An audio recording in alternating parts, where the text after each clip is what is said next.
Hey guys, so it's been an eventful couple of weeks in the crypto land with the recent incident of Terra Luna ecosystem and all the drama followed. I'm sure you've been reading the news because everybody's talking about it. And last week I wrote this article called 5 Lessons from Terra Luna Fallout for Future Stablecoin Designers, Investors, and Regulators, because I think there's a lot to think about in terms of how to design a stablecoin and to make sure the longevity and stability of it. Because this is really, for better or worse, stablecoin is one of the key infrastructure for the survival, for the systemic liquidity of the crypto ecosystem. So fortunately, even though UST was, market cap was growing very fast, its usage was, still largely contained in the Anchor protocol on the Terra chain. So although it was starting to branch out to other chains, it was not really, the adoption outside the Terra ecosystem was not that big, or outside of the Cosmos ecosystem, I would say. So the systemic spillover, quote unquote, it is not nearly as big if for example, if something like USDT or USDT, had a DPAG incident, that would be much bigger impact, right? So, but I think there are a lot of lessons, there are a lot of things that we can learn from this experience. And for me, there are a few important things that I talked about in the article, and I got some questions from it, which we'll talk about in a minute, okay? But just in terms of the bigger lessons, I think the number one lessons that we can learn from this event is that for a stablecoin to be stable, you really need the backing token or the collateral token to have some kind of uncorrelated demand. So what do I mean by this? If you look at most of the fiat currencies in the world, okay, I know like a lot of crypto people don't like fiat currencies. They like to bash fiat currencies. That's the community pride, right? For better or worse. But really, sometimes it's just ignoring the reality of the fact that most of fiat currencies are way more robust compared to crypto tokens. And why is that the case?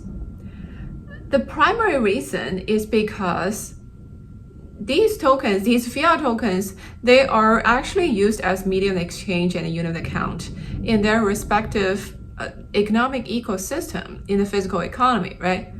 So that gives a kind of, underlying demand that is uncorrelated with any kind of speculative activities in the financial market. So even for a shitty currency, in one of those countries that has very mismanaged, monetary policies such as Argentina, people still use the local currency in daily transactions. Why? Well, some of it you can say it's mandated by the government, right? Because the government uses its currency to pay its public sector vendors and employees, and it use the currency to collect tax revenues. So that is a big deal, right? Because public sector's share in most economies is substantial, 25 to 30%, I would say. So it's a fair share of the economy. So when this share of the economy has a stable demand for this local fiat token, it's much easier for the token to get adoption in the local, economic ecosystem. So in that sense, that stable usage of that economic from the real economy, it kind of it provides a stability of value for the token itself. And so that is something, I would say, a luxury that most of the crypto, I would say none of the crypto tokens has established, right? So even if you look at the largest, the native tokens of the largest layer 1 blockchains, Bitcoin and Ethereum, still, the actual use cases that are uncorrelated with financial speculation, is extremely limited because right now we have, what kind of on-chain activities do we have right now? We have NFT, we have DeFi, right? We have some DAOs, some social tokens, but those are really, really small. So you can see like most of the activities is actually tied to price actions of tokens. Is tied to some sort of financial speculation, right? So but over time, I think you would see more and more diversified use cases that are happening in the on-chain economy that is going to provide some kind of uncorrelated underlying demand for at least the larger platform tokens of blockchain platforms. But at least that's not something that we have today, right? So if you look at Luna, yes, Luna is a layer one blockchain. Yes, there are projects built on Luna. But if you look at what exactly do those projects do, most of them is DeFi, right? And we know the largest is Anchor. And Anchor was, used to be 70 to 80% of the TVL of the Luna blockchain. And the rest of it is like you have some like staking service of Luna token, which is not uncorrelated, right? And then you have some DeFi protocols, but a large percentage of them still build their use cases, build their applications around the usage of the stablecoin and Luna token itself. So you see like this type of uncorrelated usage is very, very small. So basically all the value that was accruing to the Luna token is coming from the demand of UST. And the demand for UST is coming from one, very high savings rate, deposit rate that's being offered on Anchor, which was not sustainable. And secondly, we are in, a market downturn and people want to, park their liquidity in stablecoins, so that also increases, demand for stablecoins to some extent. But so I think that is the crux of the issue that a lot of these algorithmic stablecoins or semi-algo stablecoins need to solve, is to find a use case for their tokens or find multiple use cases for their reserve currency token or backing tokens.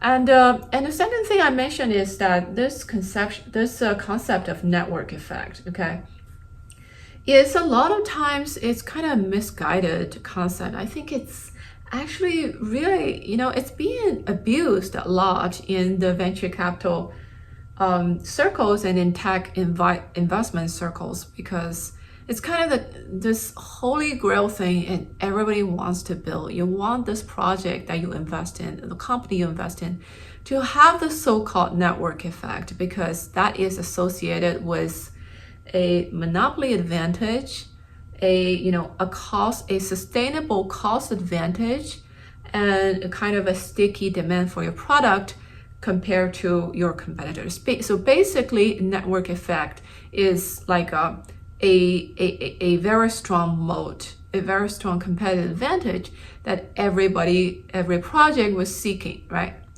But the thing is, network effect is not equal to more users using your product, So I gave the example of, if you look at UST, is there any network effect there? Because a lot of people thought there was, right? So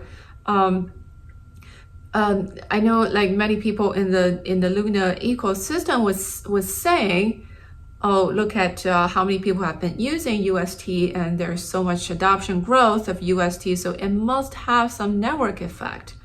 But the truth is, the only feature of a stable coin is that the only worthwhile feature is that it's worth $1, right? That is the only value proposition of this product. It's a utility product that does not have I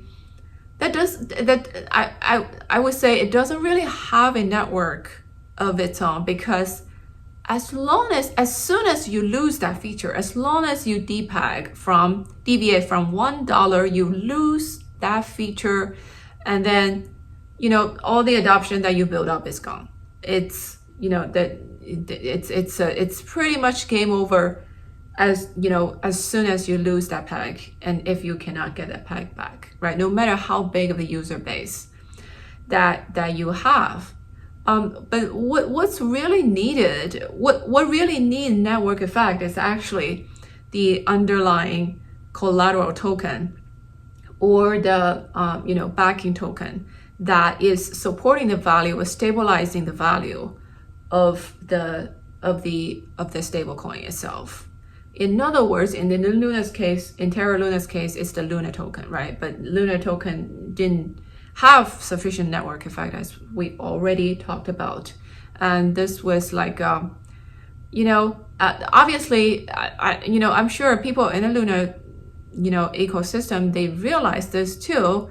That's why they were offering, you know, very aggressive yield on Anchor in, you know, in hope that it will, you know, help bootstrap adoption for the ecosystem, right? And it did help, but I would say, you know, it's like you have to look at, you know, the validity of the strategy in terms of the cost and benefit, right?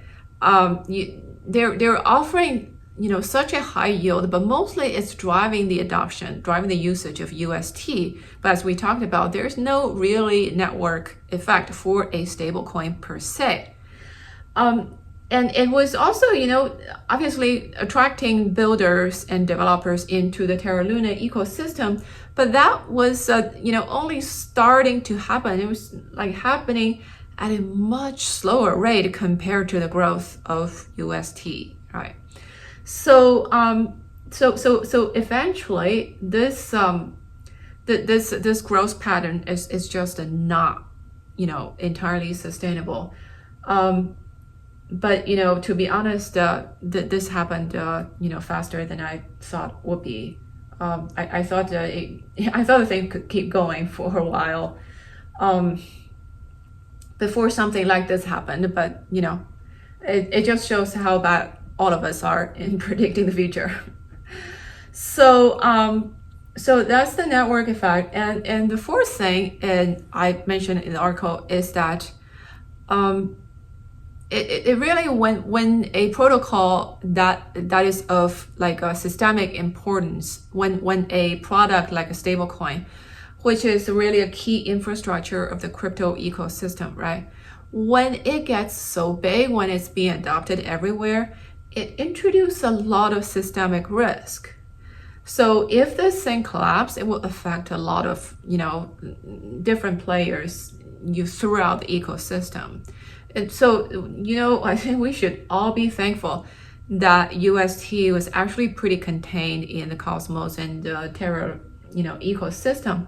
So this brings me to the thought that, you know, instead of having some like really large cap stable coins, right now we have USDT, USDC, which are the two biggest ones, right? So, and UST used to be the third largest.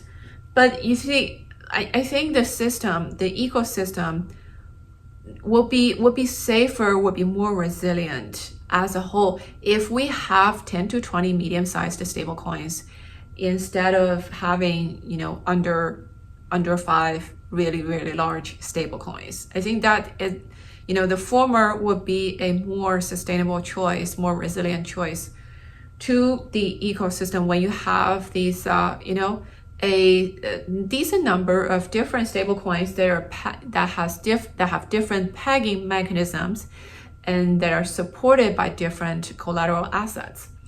I think that would be a more sustainable ecosystem.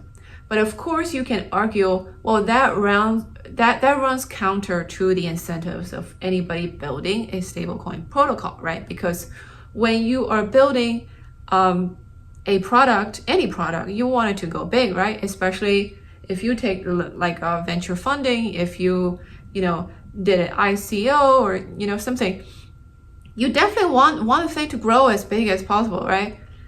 So how do you resolve that conflict? So that's why I think, you know, it would be better if the layer 1, layer 2 ecosystems, they themselves build their own stablecoin. but those stable coins serve as a piece of infrastructure, as a semi-public good that only serves that ecosystem per se. Okay, so you don't necessarily need the market caps of those stable coins to go super big.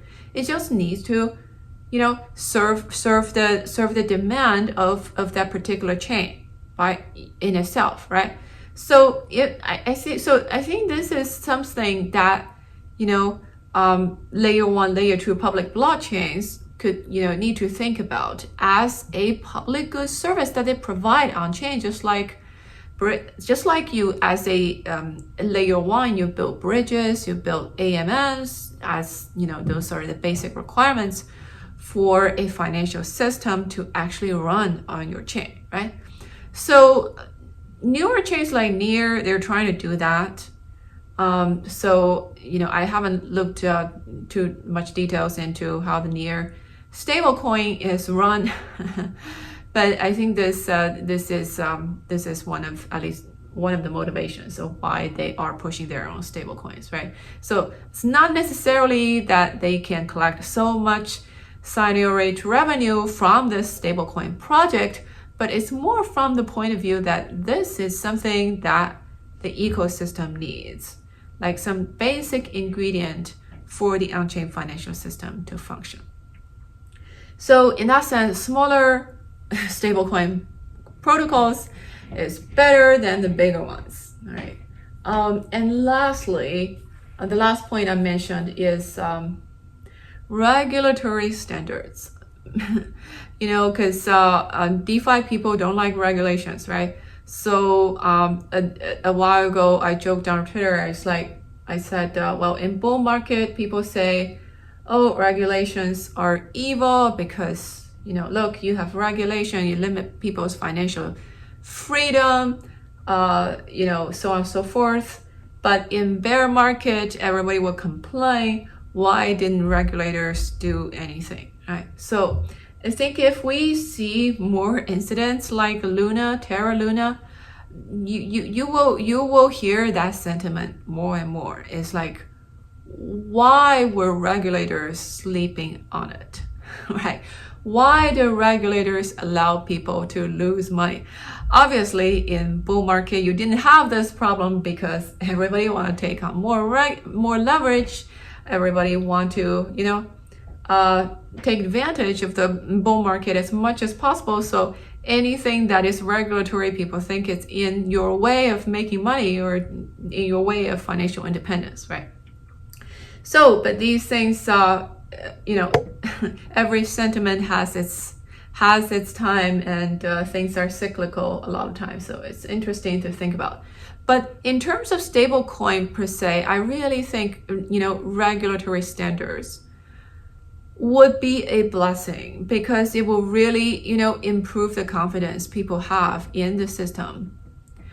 An example of this is that, the regulatory standards doesn't have to be imposed by a government or doesn't have to be mandated by any financial regulators from a nation state. It can just be a voluntary agreement that is established by the industry itself.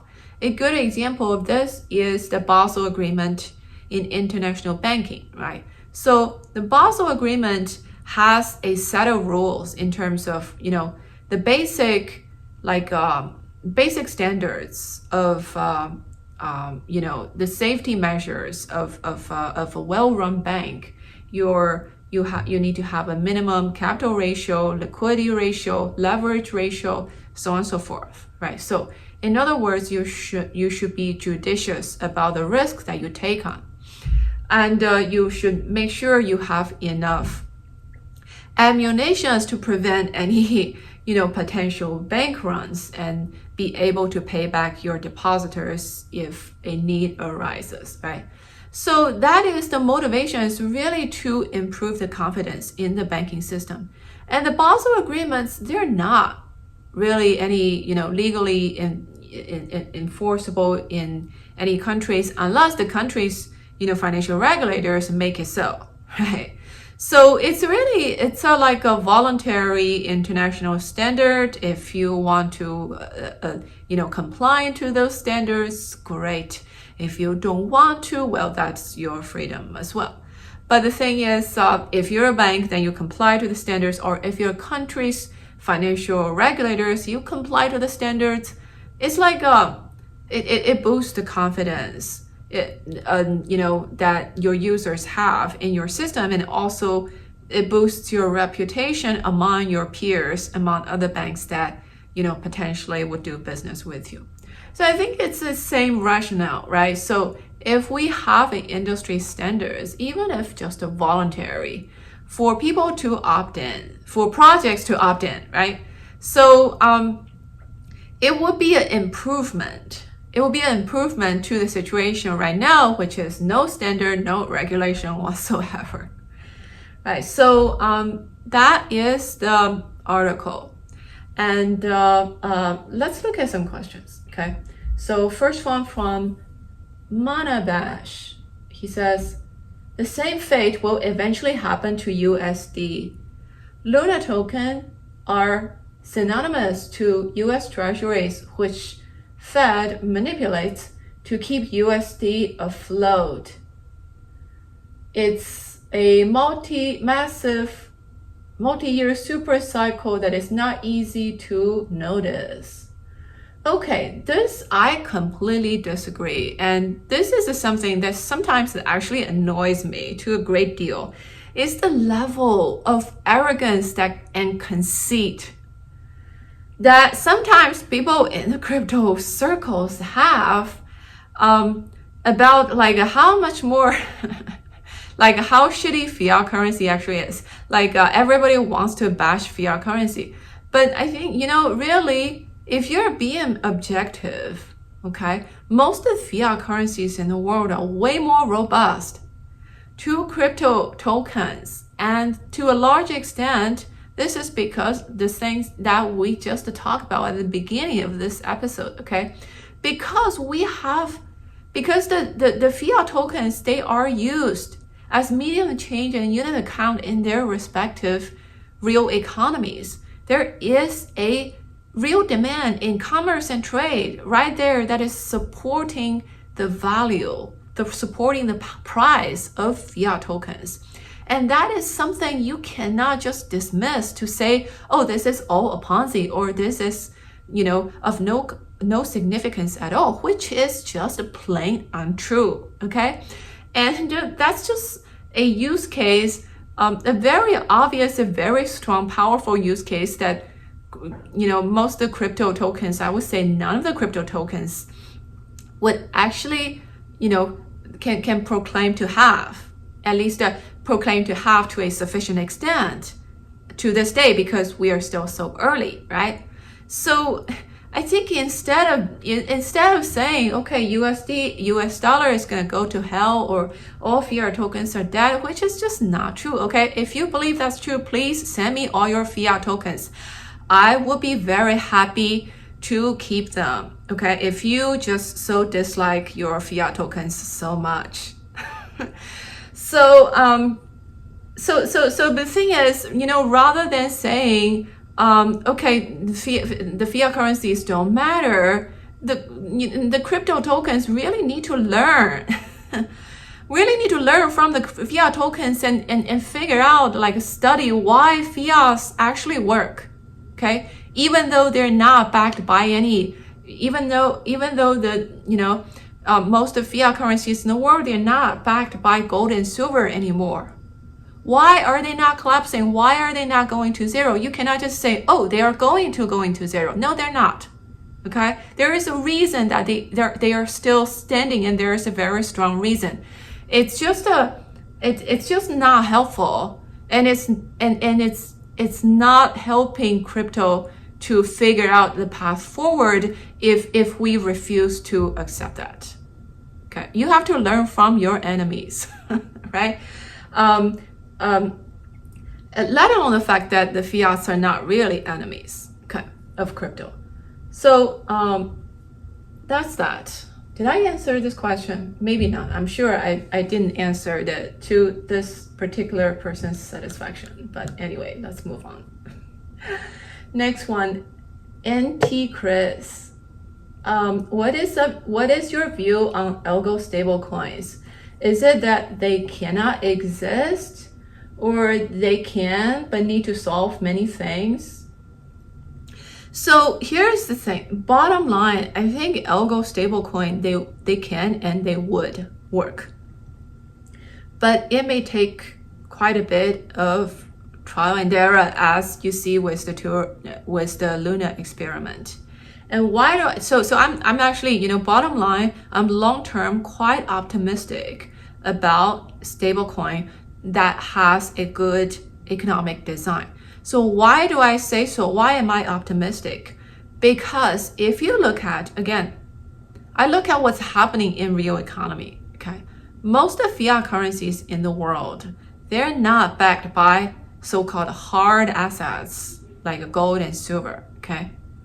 So most of the fiat currencies, so about 30 to 40% of fiat currencies in the world, they are able to maintain the so-called fixed exchange rate, whether it's like a hard peg, your token, like in a country like UAE, for example, they have a hard, like pretty strong peg to the US dollar. So that exchange rate has a very, very small band to allow for the value to fluctuate, right? Most of the fixed exchange rate fiat currencies, they have like I would say it's like a softer peg. So they're allowed to deviate in value from the exchange rate, either usually it's vis-a-vis US dollar or vis-a-vis euro, or relative to a basket of currencies. So they're allowed to fluctuate, but within a band, like within a 1% or 2% value band, right? That for that price to fluctuate. But you see, 30 to 40% of fiat currencies can more or less maintain a fixed exchange rate. This is no small deal, okay? What does this tell you? It tells you a algo stablecoin can potentially work. Because what are these fixed exchange rate fiat tokens? They are essentially the algo stablecoins in real life, because when you have a fixed exchange rate, it's not like your currency is one-to-one backed by the currency you peg to, okay? So whether it's like a Singapore dollar, or it's like a Panama, Balboa, or anything that claim to have a fixed exchange rate, it's not like the country has like a 100% foreign exchange reserves, meaning like US dollar reserves, to quote unquote back their currency to maintain that fixed exchange rate, right? So usually the reserve to the broad money ratio it ranges from like 20% to like I've seen like a 50-60%, but on average about 30-35%. Okay, so you can say this is a under collateralized stablecoin, these fiat tokens with fixed exchange rate, right? But what's the difference between these and the stablecoins, the algo stablecoins we've seen so far in crypto? Again, I hate to be such a broken record, but it is true. The key difference is that token in itself, it needs to have an uncorrelated demand that is uncorrelated with the necessity to have a pegged exchange rate, right? So if a fiat token runs a fixed exchange rate that is pegged to US dollar, that's great because it provides the stability and predictability to international commerce and trade between this country and the rest of the world, okay, right? So it has its advantages. But if tomorrow some disaster strikes and the country runs out of foreign exchange reserves, or it cannot afford to maintain the peg, it's not the end of the world. Okay, the economy still runs, the currency still has value because it's used in a real economy that is not going to zero overnight, right? So that is I think the fundamental important thing for the stable coins, for crypto stable coins to be stable is to figure out, okay, even if you are under collateralized, even if you're not like a USDT or USDC that claim to be backed by like a one-to-one by US dollar cash, you really need a underlying uncorrelated demand for your collateral token to be able to shore up the value. But I think in the short term that is a tough problem to solve, because where do you find a token that has that kind of uncorrelated demand? Bitcoin, Ethereum, even those you cannot claim it's, you still, the demand for those are like highly correlated with online speculative activities and financial, like cycles of financial speculations, right?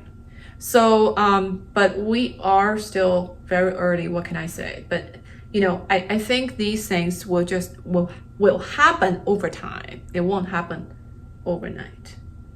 So next question, Quash K reminder,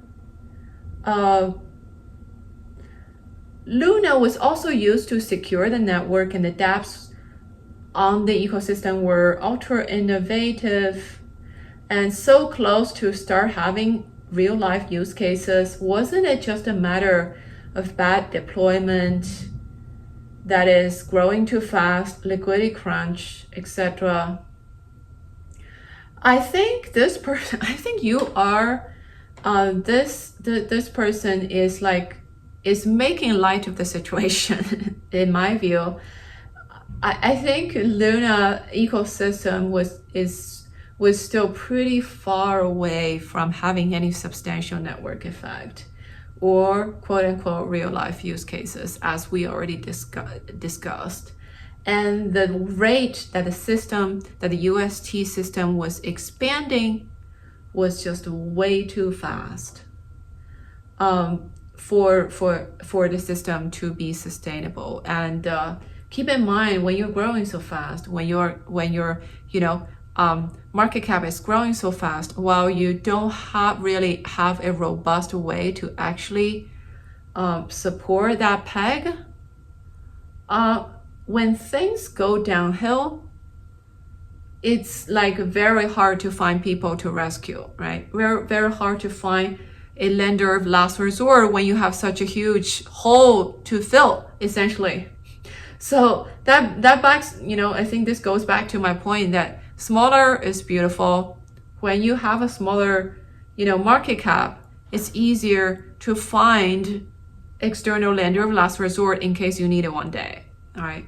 So, but if you are this big, who will have that liquidity, that sufficient amount of liquidity and a sufficient amount of confidence in the system to actually rescue you? It's a more difficult situation, right? So that's that. Next question from Dua S. What are your thoughts on STETH?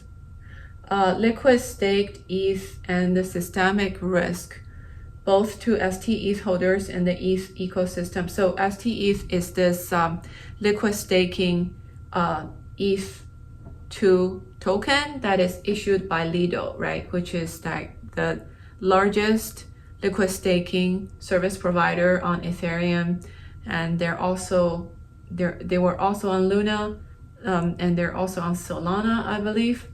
So the thing is, I think so there are two things here. Number one, STETH is not a algo stablecoin. Yes, the value is supposed to be pegged to Ethereum, right?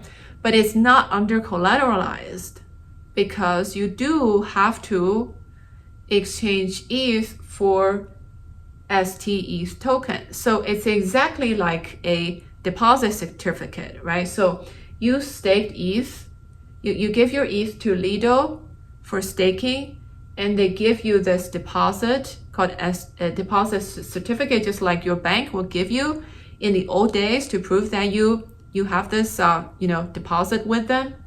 So this what this STETH token does is it's like essentially a deposit certificate, and you can say it's backed by your deposit because you just deposited one ETH to exchange for one STETH token back, right? So there is no there shouldn't be any under collateralization issue going on, not like the dynamic pegging mechanism used by Luna. Okay, so I would say that so first of all, this peg should be way more stable compared to UST's peg to US dollar, right? Because this is pegged to Ethereum price. But here's the second thing though. Lido is huge. So I think right now they are over 90% of market share of liquid ETH staking, which is kind of scary. You look around and how many industries you can find the largest company or largest player has like 92-93% of the market cap, right? You even in like a monopolistic industries, I think this is something that will be considered pretty extraordinary. So when you have so much concentration of market share in one industry, and you also keep in mind STETH is now used as collateral in some pretty big DeFi protocols such as Aave, right? So I would say if this STETH goes down, it would have a lot more systemic impact compared to a token like UST, because UST is really pretty limited. The usage was still pretty limited, mostly in Anchor and mostly in Cosmos ecosystem, right? So I'm not saying STETH will go down. Again, I think the peg should be way more stable, right? Because it's not under collateralized. But the thing is, there's always stable, like things like smart contract risk, right? There's always the risk that they could be hacked.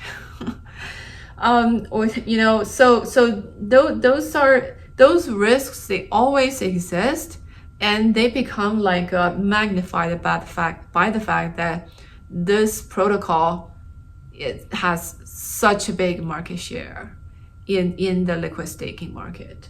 So I'm not predicting that any bad things will happen. I'm just saying this risk is actually not small.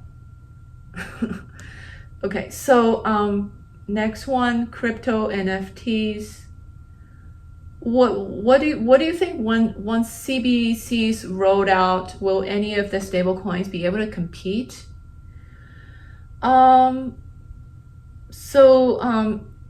Okay, so here's the thing though. There are so many ways that you can do CBDCs, right?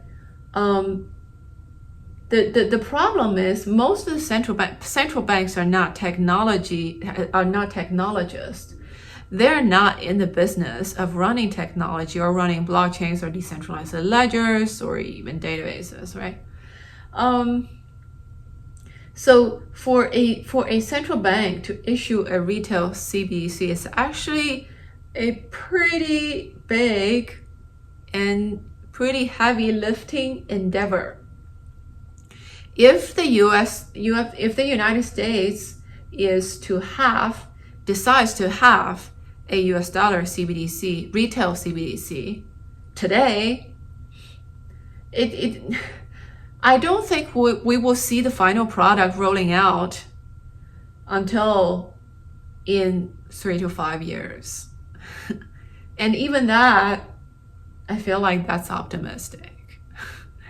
So, and not to mention, not to mention the cost, that is involved in the process, which is substantial. Maybe not for a large country like United States or for European Union or for China, but certainly for a smaller country that may be thinking about having their own CBDC. So I actually think a more feasible route for most of the small to medium-sized nation states, if they want to have a retail CBDC, I think the more feasible route is to have a national blockchain that built on either one of the existing protocols. You can have an ETH2 rollup, or you can have a avalanche subnet. There are other options as well. But you make it interoperable with the rest of the public blockchain ecosystems, and you can issue a CBDC on your own chain, and you can invite applications to build on your national blockchain. And you can also instead of issuing your own retail CBDC, you invite your banking sector, you invite your fintech sector to actually issue stablecoins and to retail users, and you as the government, as the central bank, make sure you have good regulations in place, make sure these stablecoins are actually stable, just like you would regulate banks and insurance companies.